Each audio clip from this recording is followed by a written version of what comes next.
as the green flag is in the air, and unfortunately our camera down at turn 1, Edwin, has decided that perhaps it's seen drier days.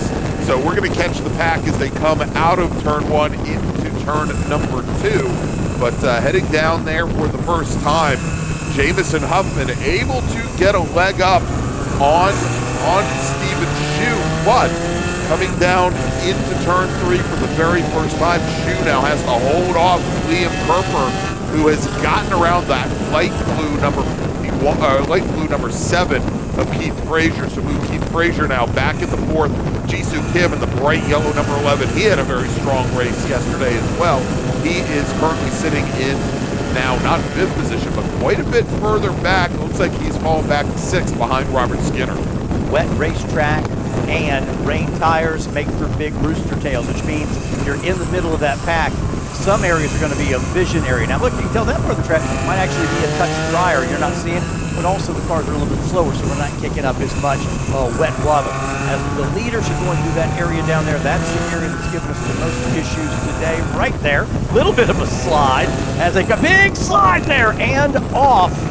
Right there, that is just such a tough spot. Going to keep it off of the wall and going to rejoin. Going to have to wait a second to rejoin. Yeah, we'll see if Jisoo Kim can get that car up that little rise back out on track. Looks like he manages to get that done. But Stephen Shue is going to drop from 3rd position now all the way through the field as most everybody races by. Liam Kerper in the black number 51 machine. He now is your 2nd place runner behind his teammate Jamison Huffman. Keith Frazier, the light blue number 7, running in 3rd. Robert Skinner in the red number 23, moving up to 4th. And then Michael LaMena in the number 8 machine, the metallic blue number 8. He is running in 5th, and right over at the exit of the pit lane there, we've got the number 11 machine. That is Jisoo Kim. And he pulled that car off the front straight and into that area right there. But it looks like the number 11 car having some major issues. Jisoo Kim finishing yesterday's race in 6th position as the team now pushing it back towards the pit lane. Actually, it doesn't look like the crew's pushing it back. The car's getting back under its own power. As we watch the field coming into turn 5, wanted to note, Edwin, Michael LaMena, who we just saw lead this pack through turn 5, running the number 8 on his car this weekend. Typically, much like his Mazda Miata that we saw a little bit earlier today, is normally liveried as the number 88 car. And now, as we've got Keith Frazier doing a 360 through turn 8, very quick to recover, as now these Spec Racer 4 drivers starting to see what the Spec Miata drivers had challenges with earlier. But go back to LaMena, he's running the number 8. That is to celebrate his brother Pete's life. He passed away in the fall from ALS. That car that Michael LaMena is racing is actually the car that was formerly raced by Pete LaMena. LaMena finishing 2nd in the MARRS Championship back in 2014. And LaMena racing it for the first time 2 years ago. And again, we had a missing man formation for his brother at New Jersey just a couple weeks ago. And I know this whole situation weighs very heavy on him. Mike didn't race a lot last year as he was supporting his brother in the last stages of his life. So see here is Mike, now finished 4 days in a row in SSM, is currently up in 5th position. Yesterday we saw Jamison Huffman come from the back of the field to the front. He's up front now, but a bit of a reverse because we see now the 81 Stephen Shue, who started up front, who's now gone all the way to the back after that incident we saw earlier, but he's trying to start working his way back up. And Schumann now, Shue is back up to 11, so he's gotten past a couple of cars. Yeah, and he's lapping somewhere along the lines of 6 seconds a lap faster than the couple of drivers directly ahead of him. So that recovery, he'll be able to make up a couple positions, I'm sure, here, although he might find it much tougher running once he gets up to Kevin Silver, who is running in 7th overall in the number 14 machine. And we talked yesterday, Edwin, about Stephen Shue, that in the past, he has been known for having some challenges in the opening laps of a race, typically in the dry when he can't get those rear tires up in temperature. Today, obviously, something very different, and I think conditions that almost anybody out here, and we've already seen a couple of drivers, would have big issues with. And so, again, Shu trying to work his way up, currently running in the left. So remember, these are 20-lap events this afternoon. Early stages here, 3 laps in. Jameson Huffman is starting on the front row. He's been very careful, but he's gotten away about 7 seconds over second place. Kerber, Fraser, he is in third, and Fraser already had his incident down there, but he kept it on track and didn't lose. I'm not sure if Kerber got by him then or if he didn't lose any position at all. Fraser was already was already running third place at the time and had opened up a large enough gap with that spin. He's still about 7 seconds up on Robert Skinner in that red number 23 machine. But Huffman, and here's the difference from starting in the back of the pack and coming through. Huffman already, as we're working lap number 4 of 20, has almost a 7-second advantage now over Liam Kerber, a rookie. His very first season racing with us, but already has some race wins. Very strong right out of the gate in that number 51 machine. So back down to a relatively dry, light rain type situation. So what we're watching right now is Shu, and Shu now is up to 9th place. So he is picking off some cars, but still has a long way to go to get back up front. 10 cars down here, off that final corner to set them up for the front straightaway. Little drafting down the front straightaway. And that's probably the best place you can be, I think, Edwin. You see all the water coming off the back of that car, but something tells me if you get the nose of your Spec Racer Ford tucked right underneath the back of the car right ahead of you, that most of those water trails are going to be going right over your head or right underneath your car. The problem is once you pull out and you go from having nice clear vision to nothing but a bunch of water directly behind you. And I think we're seeing now here where that green and black number 14 of Kevin Silver is encountering just that.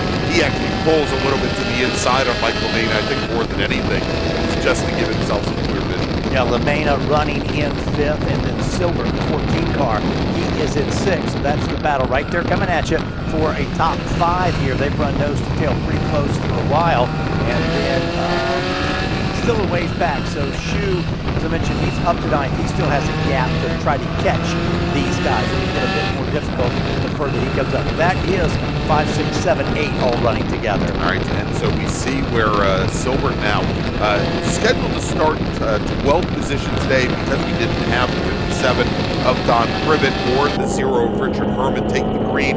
He effectively started 10th, but still great pickup here as he's picked up 4 positions now running in 6th position.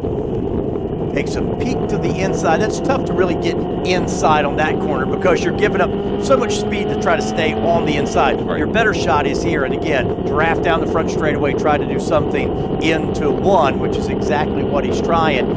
And the problem is right now, like you said, you got to pop out into the rain, but then you have to pop off out of the driest part of the track into an area that's not seen as much racing. Yeah, and unfortunately, we don't have that camera available to you, but there are some very large puddles to drivers left in the braking zone there that brings those cars closer to the center of the track as it is. Now, great run out of turn 2 for Silbert. I don't think he's going to be close enough. Indeed, he's not going into turn 3. And so, Edwin, as I talked about in the front-wheel drive cars, how turn 3 is one of those corners that you kind of take the rim shot out around the outside. Turn 10, very much the same thing. And you notice there where Mike LaMena, when he went into turn 10 the last time, he was somewhat mid-track going through, and I think Silbert trying to go down to the apex probably had a lot of issues getting the power down, getting out of that corner. We'll see if that's going to be the same issue for him this next time by as he takes a look to the inside on LaMena, going through the carousel, and again, just not quite close enough to really cause LaMena to adjust his trajectory through that section of the track. the front three pretty well spread out right now. Jamison Huffman, who leads 6.6 seconds ahead of Kerper in second, and then it's another 11 seconds back to Keith Fraser, and there's your leader right there on screen, and you can see that gap back to second. He's got that one pretty handily, that second place right there of Liam Kerper. And let's see if we stay here second. There is your third place car. That should be Fraser in third place. So you see our front three are pretty kind of spread out here. Kerper has set the quick lap of 132.888. So Kerper getting it done in second spot. That shot looks like the skies are almost trying to lighten up a little bit. I was going to say much brighter. You can see some reflections off the, and even in this shot here where, I mean, it's still obviously overcast, but it looks like the sun is starting to peek through in sections, and certainly here down at the lower section of the course, the clouds starting to thin out just a little bit. So hopefully we'll start to see these portions of the track start to dry out, and that might create some challenges for the racers as well. Edwin, is all of our Spec Racer 4 Gen 3 racers, they're on a spec Hoosier tire, a spec wet tire, we assume. Depending on how much the track dries out, there might be areas towards the end of this race where the racers are hunting for some of those puddles to keep them cool and keep those tread blocks from skirming around. At this point, don't think that's going to be much of an issue. We're still seeing, since given how much water evacuation we're still seeing happen here. And relative humidity is pretty high as well. Little update here. Yeah, change there. Big changes for Mike LaMena. Yeah, LaMena in the number 8. That battle, that was close. That has changed a bit. It's changed a lot, as LaMena had been fighting with Kevin Silbert for 5th position. And see LaMena now drop 3 positions as Silbert, Thomas, and Herlitsky all get by the number 8 machine. So drop Mike LaMena to 8th. Herlitsky, interesting here, and this is a racer that perhaps we should keep an eye on. Herlitsky in the number 52 machine, pulling right up alongside Mike Thomas, not able to get close enough. That the white car, second one in line, he was your pole sitter for yesterday's, it was a dry race, but the qualifying for Spec Racer Ford yesterday morning was in the damp, and Herlitsky was the fastest racer of all at the time. Obviously started this race much further back based on how well he did or didn't do in the dry during yesterday's race. There's a look at Shu coming down the chute, and he now has his sights on Mike LaMena. So LaMena lost a bunch of spots. There's LaMena going through, and now you'll see Shu right there following suit in the carousel. Yeah, and that last time by, Stephen Shu just set his fastest lap of the race. And again, knowing that LaMena had some issues on that last lap, but was still, 6 seconds faster than Mike LaMena on the previous 2-mile circuit here of Summit Point. Look at Herlitsky now putting some pressure. The silver car in front, I believe that is Thomas in front of him. That is the battle. That is 6th and 7th.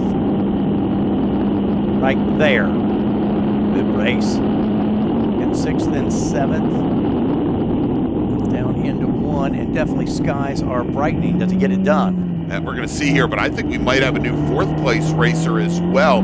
You see from our timing and scoring, only 19 one-thousandths of a second. We're separating Robert Skinner and Kevin Silbert as they cross the start-finish line to start lap number 9. And indeed, Kevin Silbert has gotten around the 23 machine, so moves Silbert now up in the 4th. Again, Silbert started this race in 10th position. And great run for him so far. He's the hard charger of today's race to this moment. Skinner now drop him back to 5th, as although Skinner's had a great race as well. Skinner started 6th today. Coming up on the 10-lap mark, which means halfway home here. So coming up to halfway home. Attention in the paddock. First call to the grid for Big Bore Racers, Race Group 7. That's American Sedan GT, STU, Touring 1, 2, and 3, as well as ITE. Please head to the grid. Race Group 7, please head to the grid. So update here at the halfway point. Jamison Huffman in the 150 car. He leads by about 5 seconds over Liam Kerper. And then Keith Fraser is third. Kevin Silbert, as we said, now up to fourth. And Skinner fifth. Erlitsky is sixth. Thomas seventh. Lemania has dropped back to eighth. Stephen Shue, he's worked his way back to ninth. And John Brumder in the 06 car round out the top 10 at the halfway point. And, you know, what a head of steam on Kevin Silbert on that 14 machine. That last time through, Edwin, he was 2.5 seconds faster than Robert Skinner, who he had passed going into turn 3. And at the moment, Silbert, though, he's the fastest of the rest. Let's put it that way. And I'm not saying he's not going to move up into a podium-paying position, but Keith Fraser, that blue number 7 machine, currently lapping 1.5 seconds a lap faster than Kevin Silbert.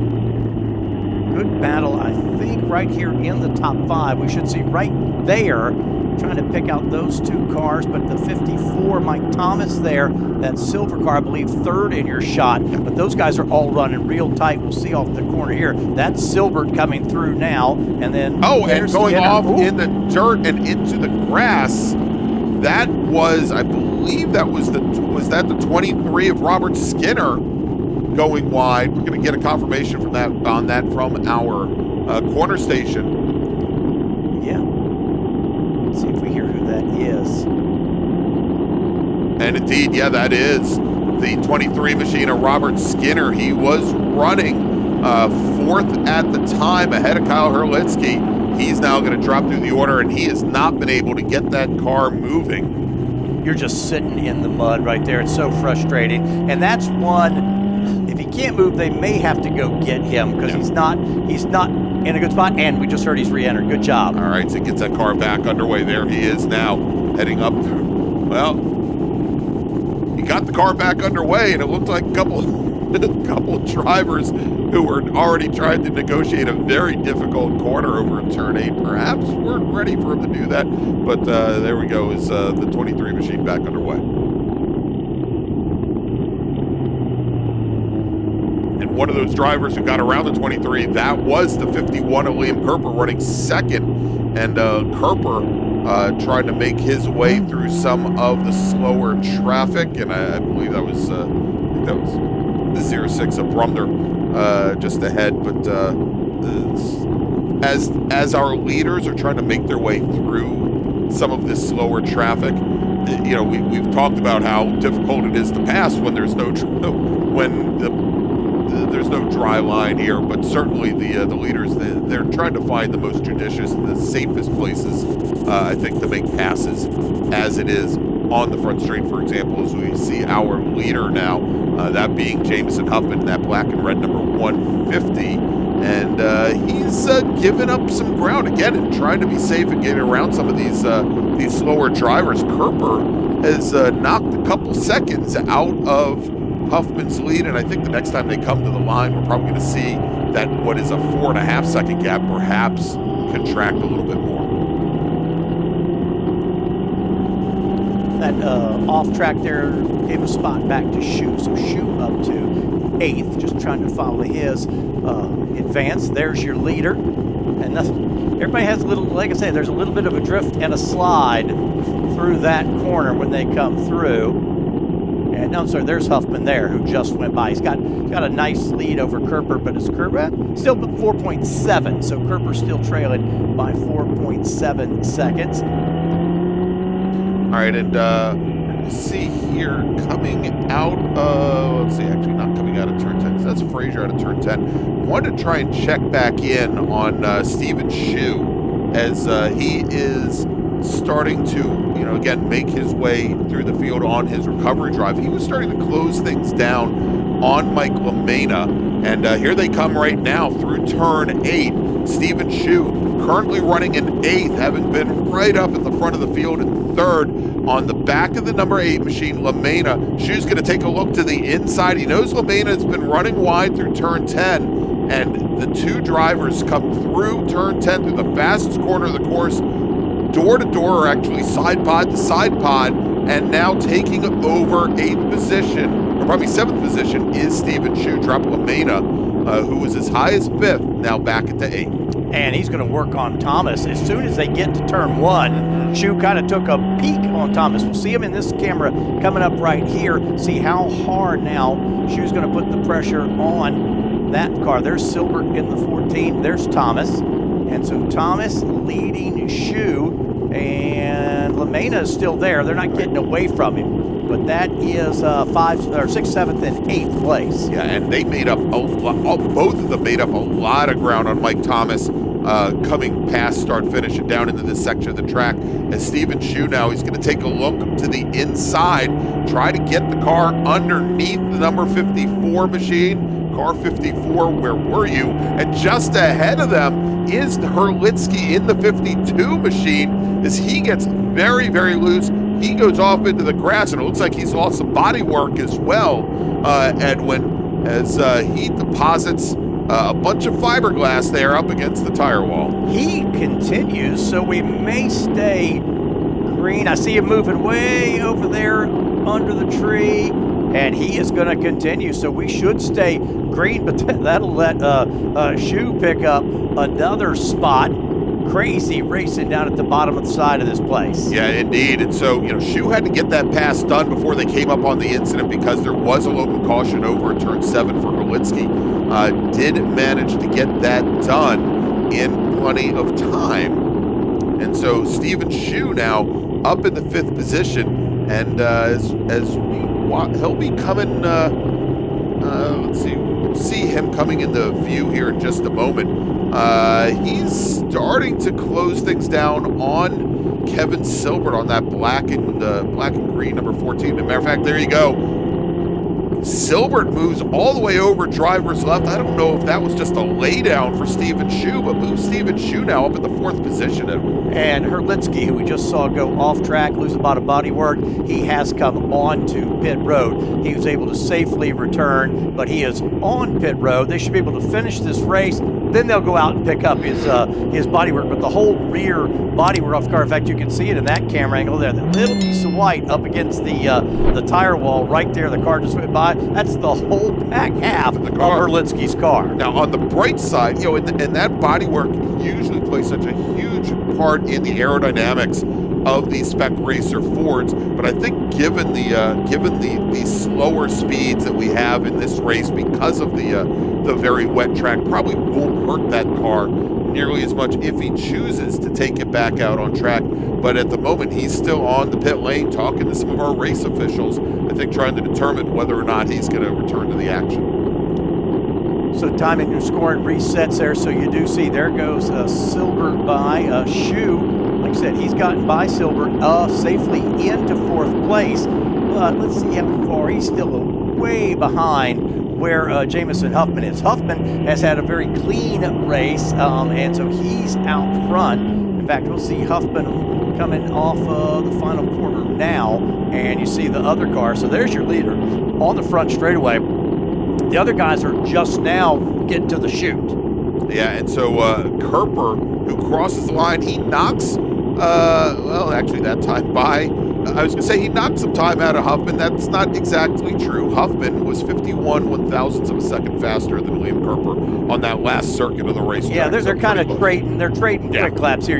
I'll do about a half second quicker, and then you'll do a half second quicker. So they're swapping quick laps here as the track is starting to have a pretty definitive dry line all the way around.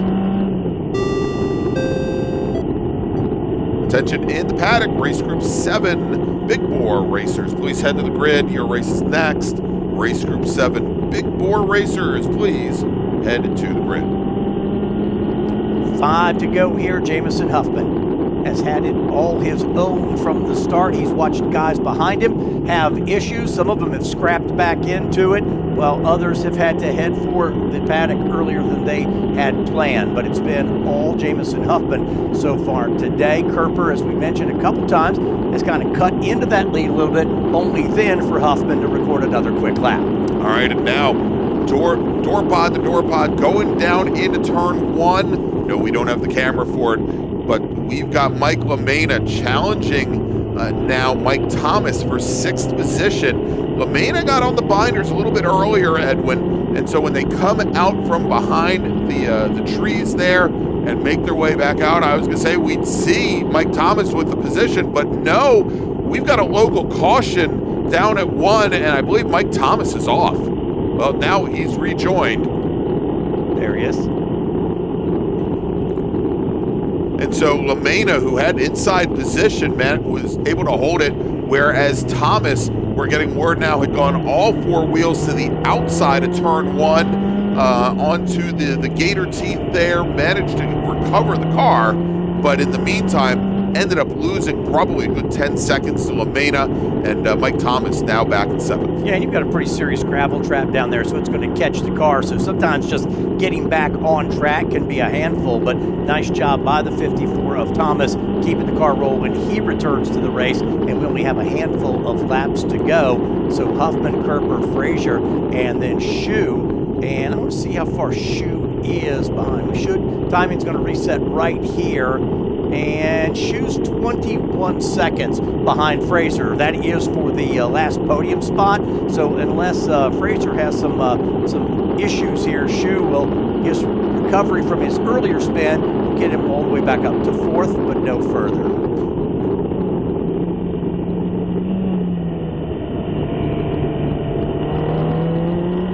Didn't hear and don't see, hopefully the 54 car didn't drag some gravel and stuff back on track, but I didn't hear any report, so we should be good down there as we are just a handful of laps away. And we did get some reports, though, and it doesn't seem to have challenged these racers all that much, that there has been a good amount of gravel that's been pulled back out onto the track for drivers that have dropped wheels over on the exit of turn number 3, for example. Again, normal course of business. I think with this group following SSM, they would have seen that in the dry as well. So there you see that group. That's Silbert, LaMena running nose to tail. There is Shu, so that's your 4th place car you see on screen right there. And then here comes 5th and 6th. There's Silbert and LaMena. In fact, they're going to battle for a spot there. Yeah. And then LaMena in the 8 car. Might have been a lap car in the mix. That's the 31 machine of Bruce Kreminga that they are working their way through. Silbert clears the Kreminga machine going into turn number 10, and Mike LaMena now gets around that car as well. And what happened to Bruce Kreminga? Kreminga goes around coming out of turn 10. He's just out of our view. Tell you what, let's see if we can get that car. There he is. Yep, and he is out of the car, but that was, you're just talking, that was one of the lap cars. It was in between Silbert and LaMena. Silbert had gotten by okay, and then as LaMena was coming by, we did not see what happened with Kreminga there, but he ends up into the wall and don't see any damage. No. He may not have even gotten to the tire barrier at all, so. Next time by, Jamison Huffman will look for a 1 to go, but they should be able to finish this race just like it is. Driver is out of the car and safely over the wall, so should be in good shape here. And, we've got 2 cars around in the carousel, and one of them is Silbert. Silbert is around.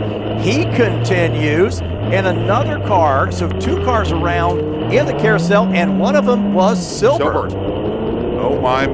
So Kevin Silbert had worked his way up the 5th, had just turned his fastest lap of the race here. And I think, as we now have only 2 laps remaining and as the track is drying out, I think these drivers, Edwin, started to get more confident in their abilities and in the amount of grip that they have, and finding where they're just going slightly over that limit. And that was the case as Silbert now makes his way out of turn 10 and onto the front straight. But here comes our leader, Jamison Huffman, that black and red number 150 car. He's going to take the 1 to go board, and as he does, so he's being shown that he has 1 lap remaining. As he does here, Edwin, Liam Kerper just turns in fast lap of the race. The margin now 1.8 seconds. That last time by Liam Kerper was almost exactly 1.5 seconds faster than our leader, but time obviously running out. And remember, we talked about Thomas, the 54 down in the gravel at 1. He's now going to gain back a couple of those spots. Yeah. With all the craziness going on here on this last 2 laps. As, again, your leader, Huffman, is making his final lap around. And we'll see. I'm looking at Fraser has come by. Yep, here we go. So this is now, I'll see. There's the blue 7 of Fraser. And let's see how it resets now. Skinner, those a couple lap cars go by. We will see the checker in a little bit. My goodness, though, what a shuffle in running order in last 2 laps. Yeah, and, and interesting is we had seen Mike LaMena fall all the way back into, I think, 7th position. With those changes ahead, that moves LaMena now back up in the 4th. Okay, and Stephen Shue, who had fallen as far back as 12th, he's now back up in the 5th position as our leader is coming out of turn 10. There, Jamison Huffman looking to run the table here this weekend at the June MARRS. He comes onto the front straight. Checkered flag is in the air, and Jamison Huffman out of nearby Harpers Ferry, West Virginia, takes the win. Liam Kerper once again resets a fast lap. He's going to finish 1 second in arrears. Keith Frazier will finish in 3rd here. And actually, well, before I say that, let's wait for Keith Frazier to come onto the front straight. And I tell you what, Kerper really cut that gap the last couple of laps. He did. He knocked another 7/10 out of Huffman's lead on the last lap. There is Keith Frazier now, and he seems to be a little bit off the pace coming up the hill. What a crazy last couple laps here. That would be for the final podium step if he can hang on. All right, and coming onto the front straight, and I believe that's the 23 of Skinner, who's currently running 9th now, back behind Keith Frazier, but Frazier, he will finish in 3rd. Stephen Shue. Now, well, let's see who comes across the line next. I just said that that LaMena had worked his way up to 4th, but I'm fairly certain now that, because I didn't see him come across the line, I think Stephen Shue may have taken that position because I heard some calls over the radio. I think Mike LaMena might have had some issues on the last lap. There's LaMena right there. He's behind Mike Thomas on track. Yeah. So I think, let's take a look. Coming across the line, Kevin Silbert's 4th. Yeah.